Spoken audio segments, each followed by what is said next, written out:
I know this may hurt the monetization a little bit because apparently, for whatever reason, YouTube gets a little nervous when I use the F word, but I gotta use it. So, fascism. What is it? How does it work? I've covered this in another video, so I don't want to belabor repetitious points. But what is the root of all this? Well, there's a lot going on with Reese and Mr. Scoville. And yeah, there's already this weird background with guns, and we'll get into that in another video. There's another angle. Yeah, there's another scandal, which I think may clarify what the hell is going on here. Why is this happening? And just to be upfront, I've made very clear that I also want to have a career in Hollywood. You might think, how is this all coming together? Mr. Hitler, Mr. Hollywood, and Mr. Scoville. Well, wait for it.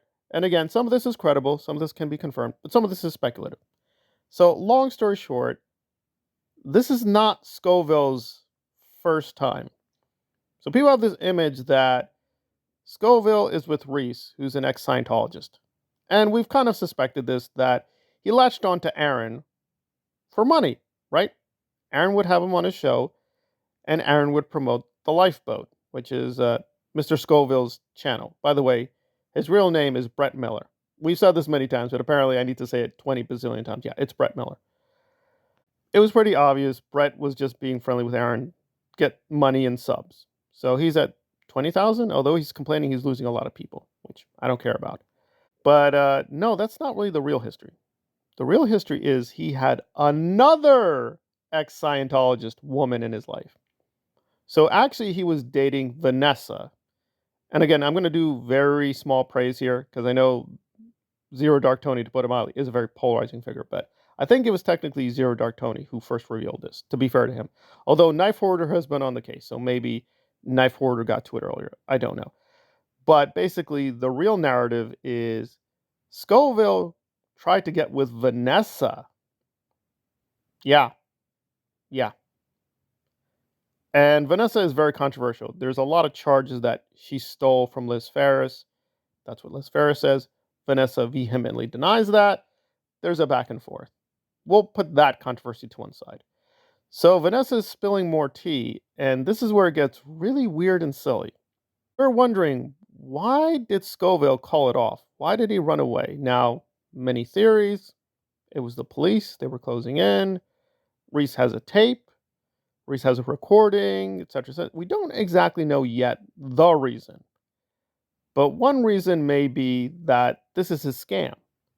The way Vanessa put it, basically, Scoville very explicitly was trying to tell her, saying, yeah, I'm talking to these Hollywood people. We're going to sell ourselves. I'll be the convict, and you'll be the ex-Scientologist. We'll do a reality show together. And you're shaking your head, first of all, that any of this is true. But apparently, Scoville is peddling the story that the Hulu people are talking to him about a show. I mean, is it possible? Well, at this point, listen, it is what it is. There's a market for everything, and Hollywood, to put it mildly, is willing to sell you anything at this point. Again, I'm making very clear, I want to work in Hollywood too, so I'm not making myself into a super angel guy. I mean, Hollywood is pretty crooked, but I think you can do good work without losing all integrity. Look at Zack Snyder. But anyway, now this all seems like just a wild goose chase story, just a silly thing for him to get these women, because as far as I know, there's no Hulu thing, and Vanessa's just adding a piece of the puzzle that maybe is a little fetish for ex-Scientology women. I don't know if that's true, but that would explain a lot of, like, wait, why is he doing this? Well, apparently, he may have proposed the same thing to Reese, saying, Reese, here's the plan. I'll be the ex-convict. You'll be my ex-Scientology girlfriend. We'll turn ourselves clowns into a reality show, and people can just laugh at us like freaks. Yeah, that's the plan. We're going to get on the Disney. We'll join the Disney empire. Alrighty then. Is any of this real? But just let's think about it. It is real. Clown world is real now. The clown world, the fascism world are colliding together. Because he's been into a rage the last couple of months. Because I don't look at his content too much because I don't know what happened. Did he see like a black guy or some gay couple or a trans or something? Because he's been going off completely nutsoid and saying, guys, I walk outside and my masculinity's in danger. I just walk around, everyone's pointing, and I just met a guy. Oh, they were yelling. Oh, what am I? I'm a beautiful heterosexual. I can't help it, guys. But now I no longer belong in my societies. I have the toxic masculinity. And by the way, Brett Miller, I mean, again, I don't like getting into appearance and physicality because, listen, I'm looking at myself. I got to lose a few pounds. I'm not like super fat, but I'm like, oh man, I need to lose a few pounds. So, don't start talking about other people's looks because, that'll come back to bite you in the ass. It will. It will. You're going to look bad eventually in public. Come on. You're going to look bad. But this guy looks like a stringy little chihuahua. And you're like, when did you become Brad Pitt? When did you become George Clooney? When did you become People Magazine's sexiest man? What delusional world are you living in? Like, it's a conspiracy. Yeah, the Scoville masculinity, it threatens them.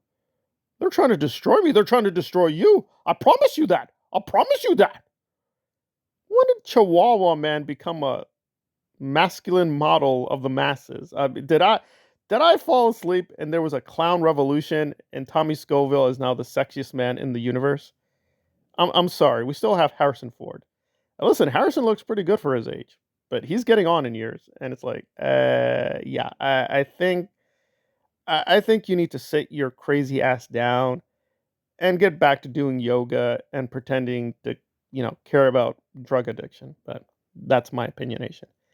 Still, this is very interesting if Vanessa is telling the truth, and this is correct, that apparently this is his scam. So he's going to move on from Vanessa. He's going to move on from Reese. Who's next? Nora? Is he going to try with Nora? No, Nora's a lesbian. Liz Gale? No, Liz Gale's married. But hey, maybe she'll get divorced. Hey, Liz Gale will look at Tommy and be like, oh my God, you're so beautiful. It's like you're Mel Gibson, but more Melly than him. Jenna? What about Jenna Miscavige? She's in California. He's in Arizona, right? He's in Arizona. You can just, mosey on down to Jenna's. Miriam Francis? I don't know. I don't want to know. I really don't. I mean, she's saying it's like a sex fetish. I guess. Like, he likes being yelled at. These Scientology women like to yell at. But anyway, listen, I can't deny Claire Headley is a good-looking woman, but I don't know. I don't think I have a fetish for Claire Headley. I mean, she's a good-looking woman, but I don't know. But, I think this is all silly. But, Vanessa has been shown to be lying a few times. However, maybe she just imagined this. But hey, she could be telling the truth. And you ask yourself that pondering, how did this guy even get started? What is happening here? Well, apparently it all started with his grand master plan to bag an ex-Scientology woman, squeeze them for the fame, get his subs up, and then leave them. Yeah. So apparently he maxed out with Reese at 20,000 and is like, I gotta move on, Reese. There's phase 2 of my master plan. Now I'm gonna be with a really rich Scientology woman's. Yeah, maybe that's the plan. Or, hey, go full Hollywood. Get a really big ex-Scientology woman like Katie Holmes, right? Katie Holmes. We've got Nicole Kidman. She's technically ex-Scientologist. Yeah, that'll be the next step. Tommy Scoville and Nicole Kidman. Yeah. Alrighty then. Clown World hath arrived with a fascist flavor. That I say unto you. You have been warned.